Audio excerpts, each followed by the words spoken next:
My YouTube channel financial tools. आज के इस वीडियो में हम लोग डिस्कस करने वाले हैं इन्वेस्टमेंट स्ट्रेटजी के बारे में कि हम लोग किस तरह से अपने ही लगाए हुए कैपिटल को री इन्वेस्ट करके उससे इस तरह से अच्छा पोटेंशियल ग्रोथ कर सकते हैं अपने पैसों को। Welcome to my YouTube channel financial tools में।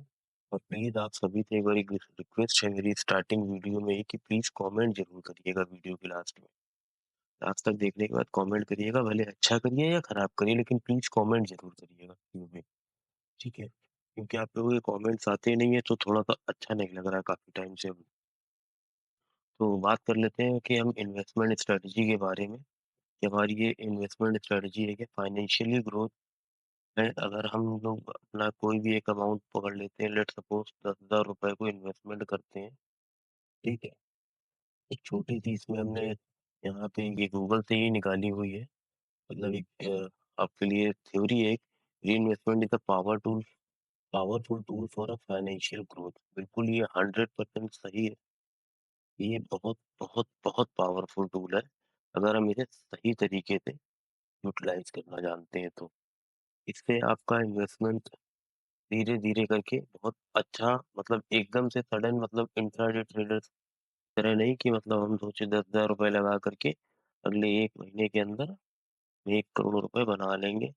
वो सब वीडियोस पर मैं ज़्यादा भरोसा करता नहीं हूँ और अपने भी व्यूअर से यही मेरी सजेशन है कि इंट्राडे की तरफ ना जा करके इन्वेस्टमेंट की तरफ जाएँ। हमेशा, हमेशा इन्वेस्टमेंट को ही प्रेफ़र करें। इन्वेस्टमेंट करेंगे अगर मार्केट में तो ज़रूर से ज़रूर आप पैसा ले करके जाएँगे यहाँ से, ज़रूर से ज़रूर मार्केट से आप पैसा बनाएँगे। अगर आपके पास मतलब वेट करने का पावर है और आपके पास मतलब एक थोड़ी-सी भी नॉलेज है मार्केट की, तो आप इससे ज़रूर ठीक है। ये तो एक बेसिक स्ट्रक्चर था इस वीडियो का। अभी आगे चलते हैं। सभी से शुरू कौन कर सकता है? कि यदि कोई भी बंदा जो अभी 20 से 25 साल के बीच में हो, तो ये एज सही होती है इन्वेस्टमेंट करने के लिए, बहुत सही एज होती है। यदि यहाँ पे आप 10,000 रुपए लगा के चल रहे हैं, तो अगले 5 सालों में ये 10,000 रुपए इस तरह से 2 लाख से प्लस बनेंगे। वो हम इसी वीडियो में डिस्कस करने वाले हैं। वीडियो अच्छी है, एक बारी ध्यान से देखिएगा और समझने की कोशिश करिएगा। जी, ये है हमारा एक, हमने एक्सेल शीट बना रखी है यहाँ पे। देखिए हमारे पास हमने 100 शेयर परचेज करे हुए थे। ठीक है जी, ये 100 शेयर हमने परचेज करे हुए थे। आप लोगों के लिए थोड़ा सा अगर चाहेंगे मैं कर देता हूँ, थोड़ा सा क्लियर दिखना। हमने 100 शेयर परचेज किए थे एक टाइम पे। 100 रुपए के प्राइस में हमने इन्वेस्ट किया सिर्फ 10,000 रुपए। हमें इस पे रिटर्न्स लगा। रिटर्न्स मैंने 10% को पकड़ के चला हुआ है, तो 1,000 रुपए हमारा रिटर्न हो गया। डिविडेंड से हमने 10 रुपए सालाना इनकम पकड़ी है। बहुत बेयर मिनिमम पकड़ा है मैंने। साल का 10 रुपए बहुत बहुत बेयर मिनिमम पड़ा हुआ है। कंपनी पकड़ा हुआ है, कंपनियां इससे भी अच्छा दे रही है, इससे काफी अच्छा दे रही है। सॉरी। तो 1,000 रुपए मैंने डिविडेंड इनकम ले लिया। अभी मेरी टोटल एसेट्स हो गई इन तीनों को क्लब करके, इन्वेस्टमेंट, देन हमारा रिटर्न और हमारा डिविडेंड, इनको मिला करके अब हमारी टोटल एसेट्स हो गई है 12,000। ठीक है जी। अब 12,000 रुपए में नेक्स्ट ईयर पे हम आएंगे। हमारे पास 12,000 रुपए थे, ये प्लस उसके बाद 110 रुपए, क्योंकि अगले साल शेयर प्राइस 100 रुपए तो रहने वाली नहीं है, थोड़ा सा अप्रिशिएट भी होगी।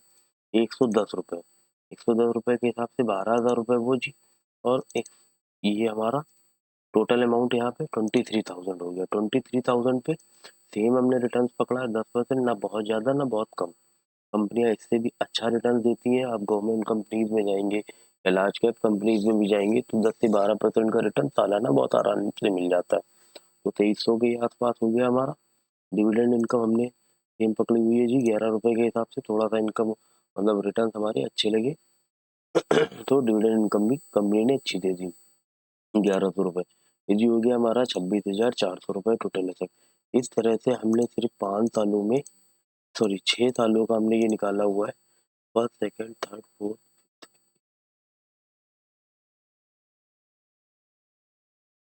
6 सालों का ये हमारा टोटल है। ठीक है जी। 6 सालों में हमने हमारा मेन कैपिटल क्या थी? हमारी मेन कैपिटल जी 10,000 रुपए थी। हमने 10,000 से ऊपर जी पकड़ा ही नहीं। 10,000 रुपए हमारी मेन इनकम थी। मेन हमारी इन्वेस्टमेंट थी 10,000 रुपए। 10,000 रुपए इन्वेस्टमेंट थी। आज की डेट में हमने क्या किया? 10,000 रुपए लगाए थे 2,21,488।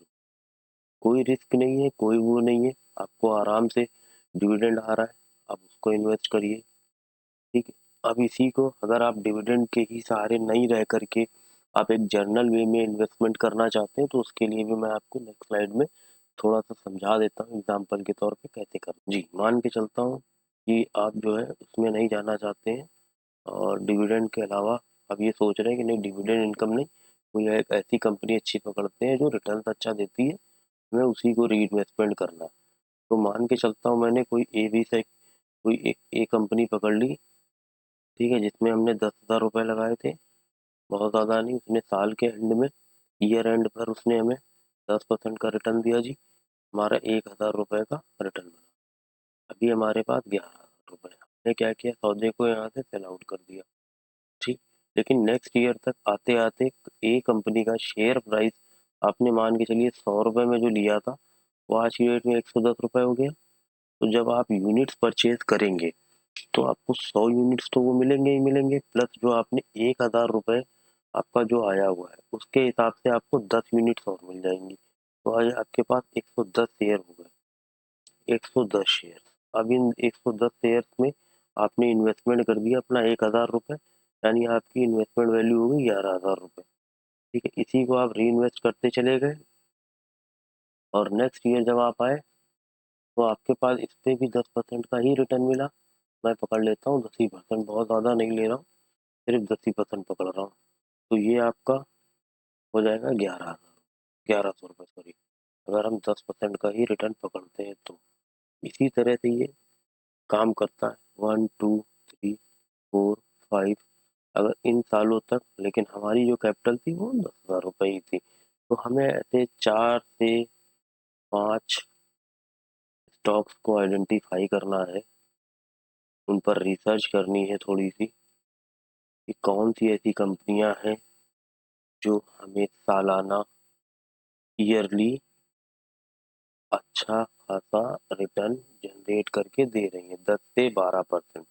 हम उन्हीं 4 से 5 स्टॉक्स की कंपनियों का पोर्टफोलियो बनाएंगे और मात्र 10,000 करके इन्वेस्ट करेंगे। हमारा इन्वेस्टमेंट तो रहेगा ऑन एन एवरेज 50,000 रुपये, लेकिन नेक्स्ट 5 ईयर के बाद या 6 ईयर के बाद, जैसा कि एक्सेल शीट में मैंने आपको दिखाया था, ऑन एन एवरेज 2 लाख रुपए ही मैं पकड़ लेता हूँ मोटी मोटा। और आपके पास है ये 4 पोर्टफोलियो, तो 50,000 में आपके पास ये 8 लाख रुपए होंगे, जिससे कि आप अपनी लिविंग स्टैंडर्ड्स को भी अच्छा कर सकते हैं।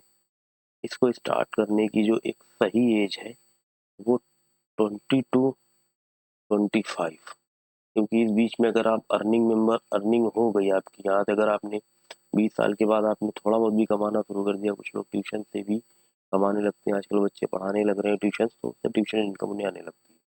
अगर मान के चलिए यहाँ से आप कर रहे हैं तो 10,000 रुपये आराम से लगा सकते हैं। यदि आप 25 के बाद शुरू कर रहे हैं, 25 ईयर्स के बाद, तो फिर ये अमाउंट को आपको 20,000 रखनी पड़ेगी, क्योंकि आपके एक्सपेंसेस उसी हिसाब से होंगे, आपकी लाइबिलिटीज भी उसी हिसाब से होगी, और जो आपका फ्यूचर प्लानिंग वो कंपैरेटिवली 20 ईयर्स वाले से ज़्यादा होगी। अगर आप 25 के बाद स्टार्ट कर रहे हैं, मान के चलता हूँ आप स्टार्ट करने जा रहे हैं 30 ईयर्स पे स्टार्ट करने जा रहे हैं, 30 ईयर्स पे स्टार्ट कर रहे हैं, तो आपके पास ज़्यादा पर्सपेक्टिव होगा फ्यूचर का। आपको उसके हिसाब से काम करना होगा। आपका इन्वेस्टमेंट इतना होना चाहिए एटलीस्ट कि बच्चे की एजुकेशन निकल जाए, की शादी निकल जाए, और तो और उसका, आपका अपना खुद का रिटायरमेंट भी अच्छे से हो जाए। तो आपको अपना रिटायरमेंट प्लान भी रखना है। इसीलिए एटलीस्ट अगर 30 ईयर्स के बाद है तो मिनिमम 5 ऐसे पोर्टफोलियो पकड़ लें, 5 ऐसे शेयर पकड़ लें जिसमें आपको अपना एक अच्छा खासा पोर्टफोलियो तैयार करना है। ठीक है जी। और अगर आपको कंपनीज़ के ऊपर रिसर्च और चाहिए या चीज़ों को और समझना है, तो हमारे चैनल से प्लीज़ हमारे चैनल को सब्सक्राइब कर लीजिए। हमारे इस चैनल के साथ जुड़े रहिए। हम आपको सिर्फ़ और सिर्फ़ इन्वेस्टमेंट स्ट्रेटजीज़ ही लेकर के आएँगे, इन्वेस्टमेंट से ही रिलेटेड गाइड करेंगे। प्लस साथ के साथ साइड इनकम के बारे में भी हम आपको बताते हुए चलते हैं। और हाँ, इंट्राडे ट्रेड के ट्रैप से बचें। ये सट्टा बाज़ार है, यहाँ पे आप पैसा हारने के अलावा कभी जीत नहीं पाएँगे। प्लीज़ चैनल को सब्सक्राइब करें। अगर वीडियो ज़रा भी अच्छी लगी हो तो लाइक शेयर कर दें, ना लगी हो तो प्लीज़ अच्छे से जो भी उल्टा सीधा लिखना हो कमेंट बॉक्स में ज़रूर लिखिए। Thank you so much.